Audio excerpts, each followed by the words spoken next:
Ecclesiastes 9:4 says it is better to be a living dog than a dead lion. So drop your peace. For peace sake, no more iron. The devil is a roaring lion. He instigates the hate. You don't know the Bible says only God will vindicate. You don't know the Bible says it's literally impossible to please God without faith. You don't know the Bible says broad is the road that leads to destruction, but straight is the gate that leads to life everlasting.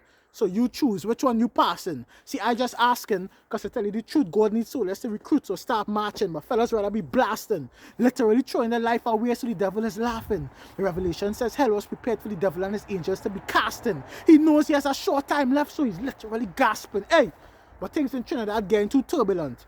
When I say fellas walking with sticks on their arms, I ain't talking about the only run. See, there is the icebreaker. You don't need to be a life taker because he is far greater. Just remember, Jesus said, blessed are the peacemaker, you think? You know, as I would have mentioned, the Bible says in Ecclesiastes 9:4, it is better to be a living dog than a dead lion.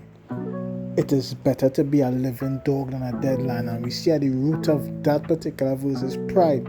Because guys can get, they have an altercation, and instead of duking it out, instead of, sorting it out, they resort to guns, they resort to knives, they resort to, weapons.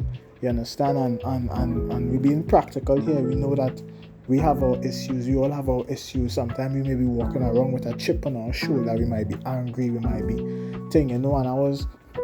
and I think I'm still swimming through a season of anger and belligerence, and sometimes it's good to get an outlet. Yes, you talk to God, yes, you do the necessary steps, but you get an outlet. And I decided to bring back some gloves and things, and me and my friends and them, we will just get a release, and certain things, and it's good for my exercise as well. You understand what I'm saying? But the moral of this too is to, put down the guns, put down the weapons. If things could only get back to this, what we doing here, releasing that in a positive way, we training, we sparring, some of us will get hit, it's fun, it's games, some of us, but we're not aiming for heads, we're not trying to take each other heads off, but yet still, we still getting that release from it, if you understand what I'm saying. So the Bible says it's better to be a living dog than a dead lion. You don't need to be out here earning your stripes.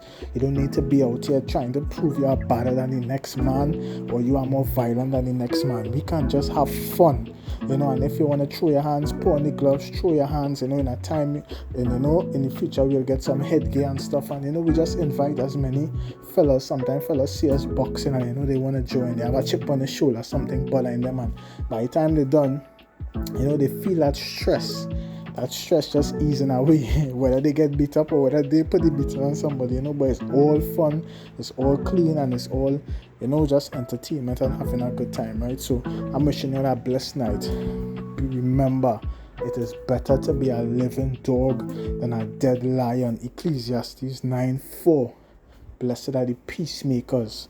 You get that thing out in a proper way. You go to a gym and work it out in a proper way. You get some boxing gloves and you do it in a proper way. You don't need to be an aggressive pit bull.